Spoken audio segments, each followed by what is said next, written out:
Subscribe कीजिए shine short and channel को और बेल आइकन को दबाइए लेटेस्ट वीडियो सबसे पहले देखने के लिए। बिस्मिल्लाहिर्रहमानिर्रहीम। अस्सलामु अलैकुम dear students, this is Sajjad Malik with a brand new lecture. So as you know बेटा, हमने परफेक्ट प्रोग्रेसिव की सीरीज शुरू की हुई है एक्टिवाइज की। इसमें सो फार मैं आपको प्रेजेंट परफेक्ट प्रोग्रेसिव या प्रेजेंट परफेक्ट कंटिन्यूस के ऊपर लेक्चर दे चुका हूं, और उसमें जो इम्पॉर्टेंटली बाकी पहचान तो अपनी जगह है। एक तो आपने सिंस और फॉर का डिटेल कॉन्सेप्ट लिया, और दूसरी चीज ये भी आपको पता चली कि टाइम के बगैर भी परफेक्ट प्रोग्रेसिव बन जाते हैं, जो कि हमारे यहाँ टैग कर दिया गया कि जब तक टाइम नहीं आएगा परफेक्ट प्रोग्रेसिव नहीं बनते। और इसकी असल सेंस ये होती है कि बज़ाहिर ये जारी लगते हैं, लेकिन इन फैक्ट ये मुकम्मल हो चुके होते हैं। आज हम इस सीरीज का जो दूसरी किस्म है पास्ट परफेक्ट प्रोग्रेसिव टेंस या past perfect continuous tense discuss करने जा रहे हैं। फेल माजी मुकम्मल जारी या फेल माजी मुकम्मल प्रोग्रेसिव, यानी ऐसा काम जो गुजरे हुए ज़माने में हो रहा था, इनफैक्ट लगता है हो रहा था, लेकिन ये दर हकीकत मुकम्मल हो चुका था और बज़ाहिर ये होने की यानी कंटिन्यूस पोजीशन में नज़र आता है। तो उर्दू में पहचान सबसे पहले देखें बेटा, मोस्ट इम्पॉर्टेंटली ऐसे फ़िक्रात जो ख़त्म हो रहा था, रही थी, रहे थे वगैरह से, लेकिन उसके साथ साथ वक्त का जिक्र लाजम होता है। ऐसे फिक्रात के साथ वक्त का सिंस और फॉर यानी टाइम एडवर्ब ऑफ टाइम लाजम है। तो दूसरी पहचान है ऐसे फिक्रात जो ख़त्म होता रहा था, थी, रही थी, ते, रहे थे, इसके लिए वक्त शर्त नहीं है। अगर वक्त आ गया तो ठीक है, वो गलत नहीं होगा, अगर नहीं आता तो उसके बिना भी परफेक्ट प्रोग्रेसिव बनता है। तो आगे डिटेल में जाने से पहले मैं इसकी इधर आए और मैं बताऊँ फॉर्म ऑफ वर्ब। इसमें बेटा जितने भी कंटिन्यूस हैं, चाहे वो प्रेजेंट कंटिन्यूस है, पास्ट है कंटिन्यूस है, फ्यूचर कंटिन्यूस है, या जितने भी परफेक्ट कंटिन्यूस हैं एक्टिवाइज के अंदर उनके साथ जो फॉर्म ऑफ वर्ब सेम है, दैट इज प्रेजेंट पार्टिसिपल, यानी फर्स्ट फॉर्म ऑफ वर्ब के साथ आईएनजी को प्रेजेंट पार्टिसिपल फॉर्म कहते हैं, जो कि हमारे जो सीरीज के मुताबिक फिफ्थ फॉर्म ऑफ वर्ब बनती है। इसमें हेल्पिंग वर्ब बेटा हैड बीन यूज होगा, जितने भी नाउंस या प्रोनाउंस है। एडवर्ब ऑफ टाइम जो है कंफर्म टाइम के लिए सिंस और अप्रॉक्सीमेटेड टाइम के लिए फॉर। पिछला लेक्चर ने आपको डिटेल से ये चीज समझा दी। अब हम अपने स्पेसिमन एग्जाम्पल सेंटेंस के ऊपर जाते हैं। तो यहाँ पर है वो 5 साल से इस स्कूल में पढ़ रही थी। 5 साल से इस स्कूल में पढ़ रही थी, इसका मतलब अब नहीं पढ़ती। तो अब इसके लिए सिंटेक्स है, अगर हम मुस्बत फिक्रा बनाना चाहते हैं यानी इंफॉर्मेटिव सेंटेंस, तो हमने सबसे पहले सब्जेक्ट लेना है, फिर 2 हेल्पिंग वर्ब्स, चूँकि हैड बीन 2 हेल्पिंग वर्ब्स हैं, वो बैक टू बैक लगाएंगे। वर्ब की फर्स्ट फॉर्म के साथ आईएनजी यानी प्रेजेंट पार्टिसिपल यहाँ पे लगाएंगे, फिर ऑब्जेक्ट आएगा, फिर एडवर्ब ऑफ टाइम।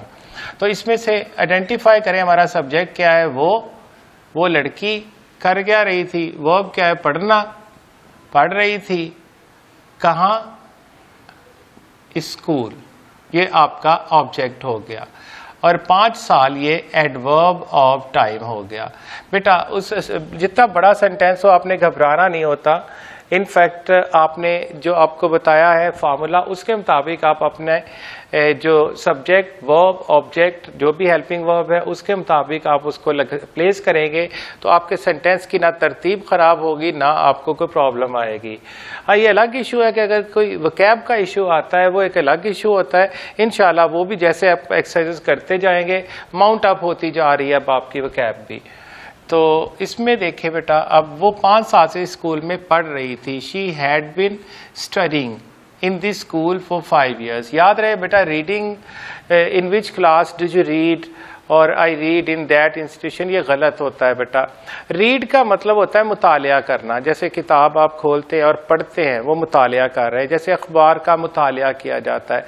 जब किसी अदारे में जाते तो हम स्टडी करते हैं। स्टडी करने का मतलब होता है सुन के, टीचर बोलता है हम सुनते हैं, ऑब्जर्व करके, देखकर, पढ़कर, हर तरह से जब हम चारों skills, reading, writing, listening, speaking, यानी सारी जब स्किल्स का यूज़ हो रहा होता है तो वो उस अमल को स्टडी करना कहते हैं। वो रीड तो सिर्फ मुतालिया का नाम है, तो क्या हम अपने इंस्टीट्यूशंस में रीड करते हैं या स्टडी करते हैं? डेफिनेटली हम स्टडी करते हैं। अब आप रीड नहीं लगाएंगे इसके लिए। She had been studying in this school for 5 years, चूँकि ये अप्रॉक्सीमेटेड टाइम है, अंदाज़न टाइम है, 5 साल है, ये 1995 से 2000 है या 2000 से 2005 है, हमें नहीं पता, तो इसके लिए फॉर आएगा। अब मनफी सेंटेंस बनाने के लिए हमारे पास सिंटैक्स है सब्जेक्ट, फिर पहला हेल्पिंग वर्ब लेंगे, फिर उसके बाद नॉट लगाएंगे, फिर दूसरा हेल्पिंग वर्ब। अब ये देखें दोनों हेल्पिंग वर्ब्स ने इस एडवर्ब ऑफ नेगेशन को कैप कर लिया, और फिर प्रेजेंट पार्टिसिपल फॉर्म आप यूज करोगे वर्ब की, फिर ऑब्जेक्ट और फिर एडवर्ब ऑफ टाइम। वो 5 साल से इस स्कूल में नहीं पढ़ रही थी। She had not been studying in this school for 5 years।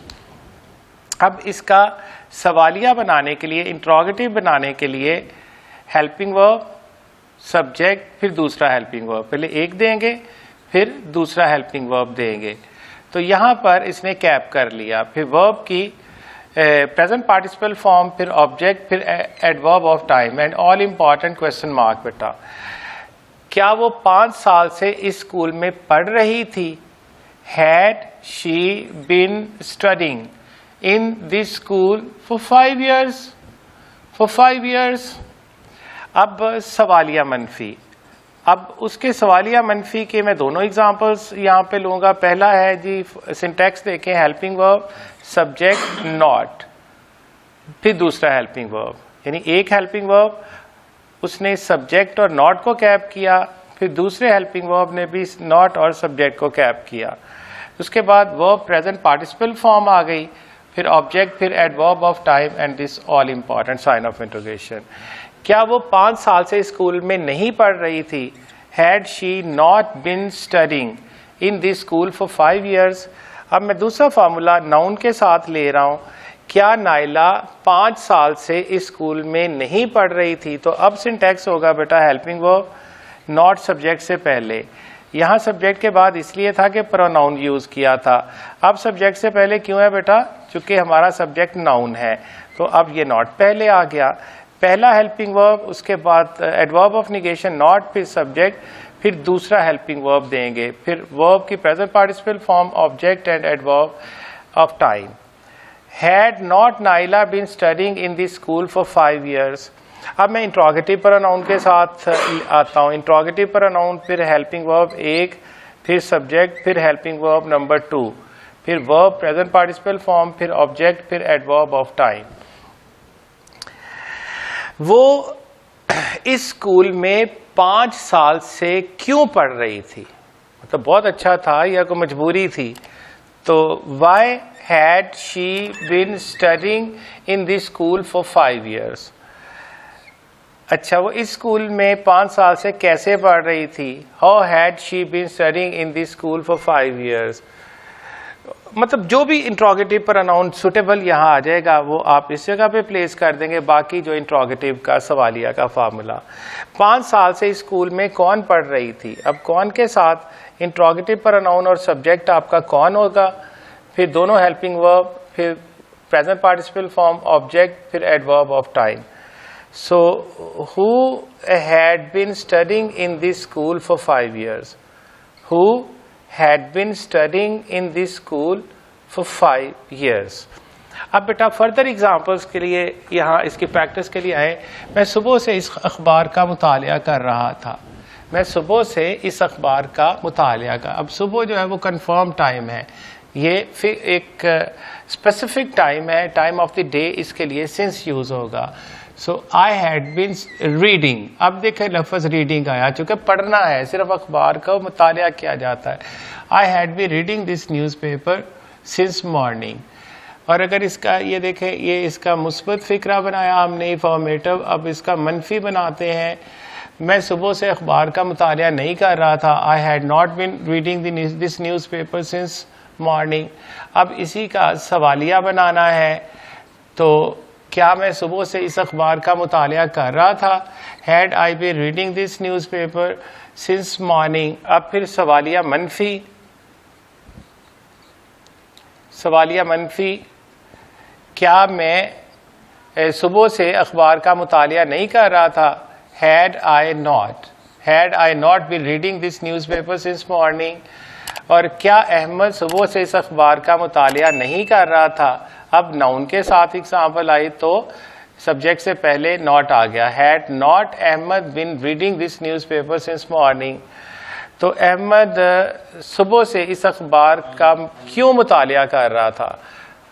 मैं इस अखबार का सुबह से क्यों मुतालिया कर रहा था? इंट्रोगेटिव प्रोनाउन आ गया। Why had I been reading this newspaper since morning. अच्छा, इस अखबार का सुबह से कौन मुतालिया कर रहा था? Who had been reading this newspaper since morning.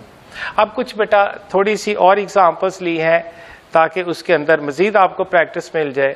तुम कई सालों से मुझे धोखा दे रहे थे। You had been deceiving me for many years. अब एक नेगेटिव की एग्जांपल ली है। वो 2 घंटे से मेरा मजाक नहीं उड़ा रहे थे। They had not been laughing at me for 2 hours. क्या वो 1996 से इस शहर में रह रहा था? क्या वो 1996? अच्छा, ये एन जो है ना ईस्वी, ये सिर्फ उर्दू में देना है, इंग्लिश में नहीं आपने दे देना। क्या वो 1996 से इस शहर में रह रहा था? Had he been living in this city since 1996? ये एग्जैक्ट ईयर आ गया तो since आएगा। अब यहाँ पर बेटा कुछ और एग्जांपल्स हैं। अब दूसरी पहचान के साथ जाते हैं। ऐसे फिक्रात जो ख़त्म हो, ता रहा था, ती रही थी, ते रहे थे, जिनके लिए टाइम शर्त नहीं होता। अब उसके एग्जांपल्स देखिए। वो एक नई किताब लिखता रहा था। अब टाइम आ गया तो ठीक है। फॉर एग्जांपल वो 1 साल से एक नई किताब लिखता रहा था तो आ गया तो लगा दीजिएगा, नहीं तो ये कंटिन्यूटी और परफेक्शन दोनों को ज़ाहिर कर रहा है। वो एक नई किताब लिखता रहा था। He had been writing a new book. हम इस शहर में नहीं रहते रहे थे। We had not been living in this city. क्या वो बाकायदगी से वर्जिश करता रहा था? Had he been taking exercise regularly. क्या हम उसे नापसंद नहीं करते रहे थे? ये सवालिया और सवालिया मनफी के आ गया। क्या हम उसे नापसंद नहीं करते रहे थे? Had we not been disliking him. वो कब तुम्हें प्यार करती रही थी? बहुत सारे नौजवान दिलों की ये आवाज़ है ये सेंटेंस। और मुझसे अक्सर बच्चे पूछते हुए इस तरह के रहते हैं कि इसको इंग्लिश में क्या कहना है। वो मुझे समझ आ जाती है, उन्होंने अंग्रेज़ी नहीं सीखनी, टेक्स्ट करना होगा। वो कब तुम्हें प्यार करती रही थी? When had she been loving you? वो क्यों तुम्हें प्यार करती रही थी? Why had she been loving you? कहाँ करती रही थी? Like where? मतलब जो भी इंट्रोगेटिव प्रोनाउन आएगा। कौन मुझसे माली मदद मांगता रहा था? Who had been asking me for financial help? Hopefully बेटा आपने इसको सिर हासिल एग्जाम्पल्स के साथ खूब समझा, खूब इंजॉय किया होगा। और जब प्रैक्टिस करेंगे चीज़ें आपको नई से नई पता चलेंगी।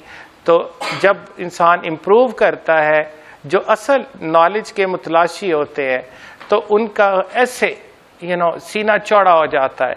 और जब आप ज़बरदस्त इंग्लिश लिखेंगे भी और बोलेंगे भी, तो ना सिर्फ आपका बल्कि आपके पेरेंट्स और अपनी विसिनिटी में आप स्टैंड आउट बच्चे बन जाओगे। Keep on practising, keep a vigilant eye on your lectures and never forget to practise on it. And if you have any problem you may ask me directly in your comments और you may give me a call. Inshallah, I'll see you in another lecture. Till then, stay blessed. Allah Hafiz.